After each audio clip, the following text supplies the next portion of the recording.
Mrs. and Mr. Rosales na talaga kung titingnan mo ang mga post ng Econin sa social media pag magkasama sila sa mga events na pinupuntahan nila.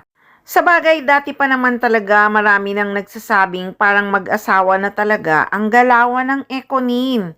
Grabe naman kasi talaga tong couple na to. Sobra naman talagang magpakilig. Mahal naman talaga nila ang isa't isa. Lalo na si Janine Gutierrez, mahal na mahal niya si Eco. Yung sa airport nga lang, nagaling sila ng Hong Kong, pauwi na sila ng Manila. Doon ko lang talaga nakita kung gaano kamahal ni Janine Gutierrez at kung paano niya inaalagaan si Eco. Ilang beses ko kayang pinanood yung video, talagang inulit-ulit ko. Grabe ang kilig ko nang hinimas-himas nga ni Janine Gutierrez ang balikat ni Eco kasi nga pagod na pagod ang itsura ng aktor. Di mo malaman kung naiinip ba or not feeling well talaga si Jericho Rosales nung time na yon.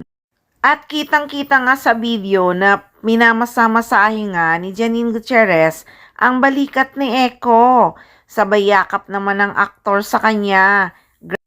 Nakakakilig talaga sila, 'di ba? Ramdam na ramdam mo na mahal nila ang isa't isa.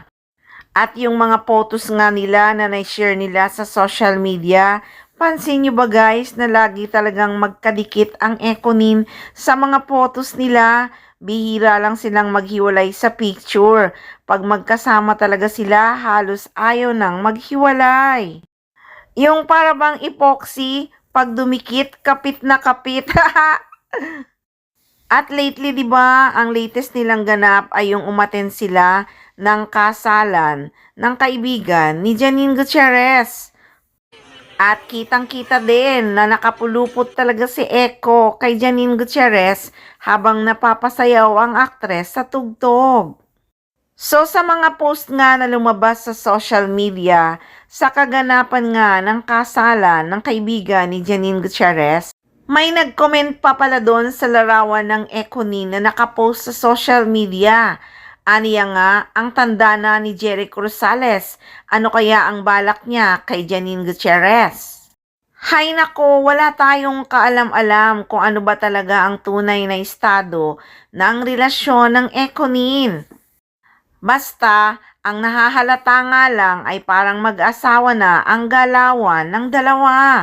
Kaya wala rin naman talagang karapatan ang iba na questionin kung ano ang relasyon ng Econin ngayon.